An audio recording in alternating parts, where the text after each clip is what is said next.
শুভ সকাল বন্ধুরা, সবাই নিশ্চয়ই ভালো আছেন। নন্দিনীর জীবনযাপন ব্লগে আপনাদের সবাইকে স্বাগত। আজ সকাল সকাল বেরিয়ে গেলাম, গন্তব্য উটি। ড্রাইভার সঞ্জয় উঠেই ডিক্লেয়ার করলো no English no Hindi, Kannada. পরে দেখলাম না, অল্প অল্প বুঝতে পারছে। যাই হোক, সে একটা হরিবল সিচুয়েশন। মেক মাই ট্রিপ থেকে গাড়ি নেওয়া হয়েছে। ওরা তো অনেকটাই প্রফেশনাল, তো ওরা এরকম একটা ড্রাইভার কেন পাঠালো তাও জানি না। পরে জানলাম যার আসার কথা ছিল সে একটা বিশেষ কারণে আসতে পারেনি। যেখান দিয়ে আমরা এগিয়ে গেলাম সেটা তো ভীষণ সুন্দর, একদম ঝকঝকে চকচকে, দুদিক দিয়ে শাঁ করে আমরা এগিয়ে যাচ্ছি। চারিদিকে পরিষ্কার পরিচ্ছন্ন, মনে হচ্ছে যেমন ওই যে ছবিগুলো দেখি না, বা টিভিতে অনেক সময় দেখেছি সেই বিদেশের সেই রাস্তাগুলো, ঠিক ওরকম একটা ফিলিংস হচ্ছে। কি সুন্দর রাস্তা দিয়ে আমরা এগিয়ে চলেছি। হঠাৎ প্রথমা ম্যাপ খুলে ওকে বললো, আরে এটা তো অন্য রাস্তা, এই তো দেখাচ্ছে তুমি অন্যদিকে ঘুরিয়ে দিয়েছো। ড্রাইভার তো শুনবে না, শুনেও আবার না শোনার ভান করছে, কিছুই বোঝে না, আগেই বলে দিয়েছে। ওকে ধমক দিতে তখন বললো তাহলে তো আমি যাবোই না, মানে যাবো না, মানে ওইভাবেই বললো কোনো রকম একটা ভাঙা হিন্দিতে আর কি। তো আমরা তো পড়ে গেলাম বিপদে।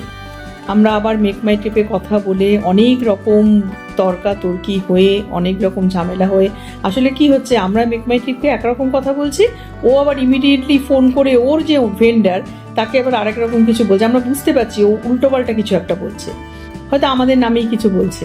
এরকম একটা টালবাহানায় বেশ কিছু সময় চলে গেল। আলটিমেটলি রাস্তা ঘুরে ওকে বোঝানো হলো, এবং সম্ভবত ওখান থেকে একটা ফোন এসেছিল, সে হয়তো ঠিকঠাক করে কিছু বলেছিল, সেটা শুনে ও সঠিক রাস্তায় যাওয়া শুরু করলো। আমাদের এবারের গন্তব্য ছিল প্রথম, সেটা হচ্ছে ফিলোমেনা চার্চ। তো আমরা যদিও সময়ের প্রায় 3 ঘন্টা পরে গিয়ে পৌঁছালাম ফিলোমেনা চার্চের বাইরেটায়, কিন্তু ওখানে গিয়ে দেখলাম আমাদের সঙ্গে কথা বলার জন্য একজন এগিয়ে এলো। সে হচ্ছে ড্রাইভার, যথেষ্ট ভদ্রসভ্য দেখতে, এবং সব রকম ভাষাও জানে, এবং খুব ভালো। এবং তারপরে আলটিমেটলি আমরা আমাদের জিনিসপত্র ওই কালো গাড়ি থেকে সাদা গাড়িতে চেঞ্জ করলাম। তো ব্যাগেজ সব গাড়ি থেকে ওই গাড়িতে উঠলো। শান্তি মনে আমরা চার্চে প্রবেশ করলাম। বিশাল উঁচু এই গির্জাটা, সামনে প্রশস্ত প্রাঙ্গণ, কি যে ভালো লাগছিল, মানে চারিদিকটা পুরো ছড়িয়ে রয়েছে, বিশাল বড়। তো Saint Philomena cathedral Saint Joseph cathedral নামেও কিন্তু পরিচিত। আর এটা একটা ক্যাথলিক গির্জা। এটা তৈরি হয়েছিল 1936 সালে মহারাজা কৃষ্ণরাজা ওয়াদিয়ার চতুর্থের শাসনামলে। এটার বিশেষত্ব হলো, যেটার জন্য সবাই এটা দেখতে আসে, সেটা হচ্ছে এশিয়ার মধ্যে সব থেকে লম্বা এই গির্জা। তো এখানে এসে এটা দেখবো না, এটা তো হতেই পারে না। তো আমরা প্রাণ ভরে আমরা গির্জা দেখলাম, ভিতরে গেলাম। ভিতরে বেশ সুন্দর, কিন্তু ভিতরে আমরা আর প্রহিবিটেড, আমরা কিছু তুলতে পারলাম না। আবার বাইরে এসে 4-5টা ঘুরে ঘুরে দেখতে শুরু করলাম। অনেক চার্চে গেছি এর আগে, এত বড় চার্চ কিন্তু এর আগে দেখিনি। তো এখান থেকে তারপর আমরা বাইরে বেরোলাম। বাইরে বেরিয়েই এতক্ষণ যে আনন্দের মধ্যে ছিলাম মনে পড়েনি, বাইরে বেরিয়ে অনুভব করলাম ভীষণ খিদে পেয়েছে। তো ড্রাইভার তো খুবই ভালো, তো বললো যে খুব ভালো জায়গায় নিয়ে যাচ্ছি, হিন্দিতে বললো। তো আমাদের একটা খুব সুন্দর একটা রেস্টুরেন্টে নিয়ে গেল। আর রেস্টুরেন্টের সামনে যখন গিয়ে আমাদের গাড়িটা দাঁড়ালো, ভাবলাম একটা মন্দিরে ঢুকছি। মানে রেস্টুরেন্টটা বাইরে থেকে যেভাবে তৈরি না, মনে হচ্ছে একটা টেম্পল, কি সুন্দর দেখতে। আর যত ভেতরে গেলাম তখন বুঝলাম না, এটা পুরো খাবার জায়গা, এবং বসে সবাই খাচ্ছে। তো ওখানে আমরা ঢুকলাম, ঢুকে ভেজ মিল, ফ্রাইড রাইস, পরোটা, লস্যি, নানা রকম খাবার নিলাম। খুব টেস্টি খাবারগুলো ছিল, আর খাবারগুলো বেশ ভালো। আমরা সবাই মিলে বেশ তরিবত করে খেলাম, বেশ ভালো লাগলো। এখানে এসেও হৃদি সেই কোমর দুলিয়ে নাচতে কিন্তু ভুললো না। মানে ও পিসিকে দেখাবেই, ও নানা রকম জায়গায় নানা রকম ভাবে নাচ ও দেখাবেই। তো যথারীতি এখানেও আমরা দেখলাম সবাই মিলে ওর নাচ। এবার ওখান থেকে বেরোলাম।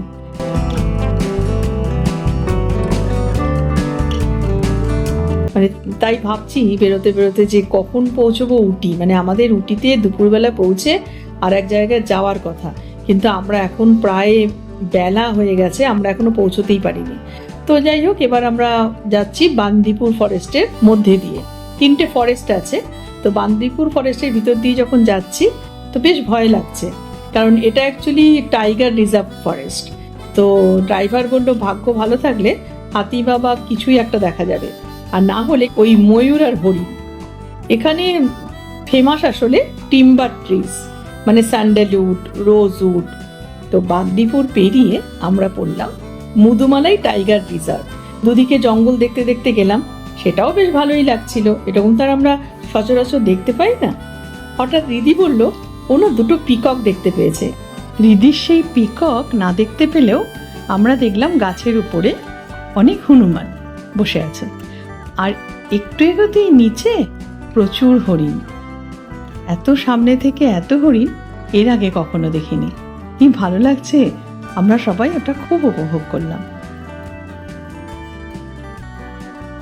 এবার আমরা পড়লাম মেসিনাগুরু এলিফ্যান্ট ফরেস্টে।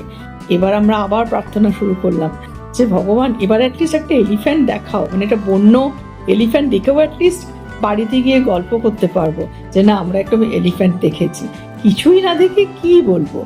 তো ড্রাইভার এগোতে এগোতে হঠাৎ ড্রাইভার বললো আরে হাতি হাতি হাতি হাতি। আরে আমরা সঙ্গে সঙ্গে রেডি হয়ে আরে হ্যাঁ হ্যাঁ হ্যাঁ, ড্রাইভার স্লো করলো। আমরা সঙ্গে সঙ্গে একটা বুনো হাতি, যদিও সে খুব শান্তভাবেই দাঁড়িয়েছিল, তবে ড্রাইভার বললো এনি টাইম ওরা কিন্তু আক্রমণাত্মক হয়ে ওঠে এবং গাড়ি করাতে খুব তাড়াহুড়ো করে, মানে কোনো রকমে আমরা সেই হাতি আর হাতির ছা দুজনের ছবি ভিডিও যা নেওয়া আমরা নিয়ে নিলাম। আর মনে যে কি শান্তি লাগছিল, যাক কিছু তো একটা পেয়েছি। তো সেই হাতির ছবি নেওয়ার পর আমরা আবার এগিয়ে চলেছি। এগিয়ে যেতে যেতে যত এগোচ্ছি দেখছি সন্ধেই হয়ে গেল। তো বুঝেই গেলে আমরা সন্ধ্যের পরে গিয়েই পৌঁছবো, কাজে আমাদের পরের প্রোগ্রামের আর কোনো প্রশ্নই নেই। ওটা ভেবে সবার একটু মন খারাপই হলো। তারপরে আমরা এবার আসবো আমাদের সেই হোটেল যেটা আমাদের বুক করা আছে 3 দিনের জন্য। হোটেল হচ্ছে ময়ূরা সুদর্শনা, আগে থেকেই আমরা বুক করে রেখেছিলাম। এই হোটেলটা সম্বন্ধে না আমি দেখেও এসেছিলাম, আমার দেখেই যা ভালো লেগেছে না, গুগলে সার্চ করে এসেছি কিরকম দারুণ, মানে হোটেলের ভিতরে এবং বাইরে চারিদিকটাই ছিল ভীষণ সুন্দর। তো এখন তো আমরা রাত হয়ে গেছে, বাইরে তো অন্ধকার দেখতে পাচ্ছি না, তো রাতের সৌন্দর্যটাই দেখতে পাচ্ছি, ভীষণ সুন্দর। একদম সেই কটেজ পরপর পরপর পরপর সব আলো জ্বলছে ভর্তি। ওখানকার পেরিয়ে ভেতরের দিকে রেস্টুরেন্ট বা রিসেপশন হবে, কিন্তু প্রথম থেকে ঘর প্রথম দুটো ঘরই হচ্ছে আমরা নিয়েছি। তো যাই হোক, ভীষণ পছন্দ হয়েছে এখনই। তো বন্ধুরা কেমন লাগলো কমেন্ট করে জানাবেন। আজকের আমাদের পুরো দিনের যে ট্রিপ, সবাই খুব ভালো থাকবেন। আজ এটুকুই থাক, কালকে আসবো নতুন ব্লগ নিয়ে। ময়ূরা সুদর্শনের বাইরের চারিদিকটাও তো দেখাতে হবে না, দেখতেও হবে। নমস্কার, ভালো থাকবেন।